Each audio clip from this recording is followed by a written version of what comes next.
Hello everyone, we're back in Japan again. But before we start our journey, I want to highlight something that you should really take into consideration when you're flying from Narita Airport. So when you arrive at Narita Airport late at night, make sure you're not booking a hotel in Tokyo, for example. Like, we had the very last flight in on Terminal 2, and that means with a 1 hour flight delay, we landed in the end just a little bit past 11, like 10 past 11 o'clock in the evening. The last train to Tokyo is well past by that time, like you can't get into Tokyo. So make sure when you have a late landing that you are not going to book a hotel in Tokyo. There were people asking, can I get to Shibuya Station with the bus? Well, the last bus going to Shibuya Station is 11:34. So if you're still waiting for your baggage at 11:30, you're not going to make it. But instead, book a hotel in Narita and then go the next day to Tokyo.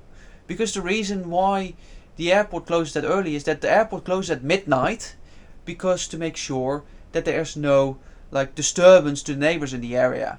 I just don't understand why the public transport will not run to Tokyo all the way till that, but that's just because in general in Japan, if you use public transport stops running around 12:30, I think. Like 12:30 is the latest train running from any destination anywhere in Japan. So even if you would make it for the last train to, for example, Tokyo Station, you won't be able to get in Tokyo, the train or the metro or whatsoever, to your final stop somewhere in Tokyo. So even if you do that, you have to book it either in Ueno or in Tokyo. So my best advice would be just to go and stay in Narita. Then when you get off the plane, make sure you're in the front, have everything ready, have your QR code, your customs declaration form sorted before you go. Then when you get to the border, you only need to show your QR code. They will arrange a visa if you can go visa free, or if you have a visa, that's all linked on your QR code as well, so they have all the details there. Then you immediately pass through to wait for your luggage, and for your luggage you again shows your customs declaration form that you have nothing to declare, and you pass through. Also make sure we arrived at Terminal 2. The train goes from Terminal 3 or Terminal 1, but not at Terminal 2. Normally there's a free bus, shuttle bus running between Terminal 2 and Terminal 3. However, at this time of the day, that's not the case anymore. So the earliest one the next time was like 5:08 in the morning or something like that. Not anymore around like after 11 o'clock or close to midnight. So you have to run to the train station to make sure you're still on time. There's like a kind of an Olympic path, like a running track going all the way there, telling you how many meters. Just run. Then when you arrive, you realize you can't pay anything by card. Sometimes they say online you can pay at the counter to buy your ticket by the counter still by card. That won't work because the counters are closed by that time. So what you will do is just when you arrive where you buy the tickets, turn around in the directions where the escalators are up, going for the departure hall, and then on your left hand side is 7-Eleven.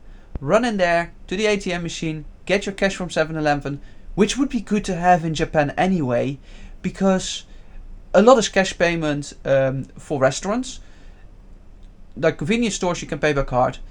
But also a lot of the trains, as in this instance, all the machines are cash only.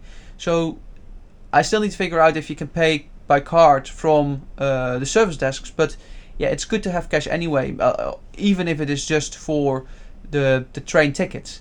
So yeah, get your cash out, book your train ticket from the machine, either JR line or the Keisei line. Keisei line would be a little bit more expensive, but it will save you like 4 minutes or something to get into Narita. Like in the end the journey is like 10 minutes anyway. We took the JR line, cost you 200 yen to get to Narita, and then just call it a day, and the next day you go to you can go to Tokyo. And yeah, now we're staying in this very Japanese typical room, upper hotel, not that expensive. It was around £33, which would be roughly around 6,400 yen or something like that. They have a public bath downstairs as well that you can use, that's open till 1 a.m. So last night we could still use that as well.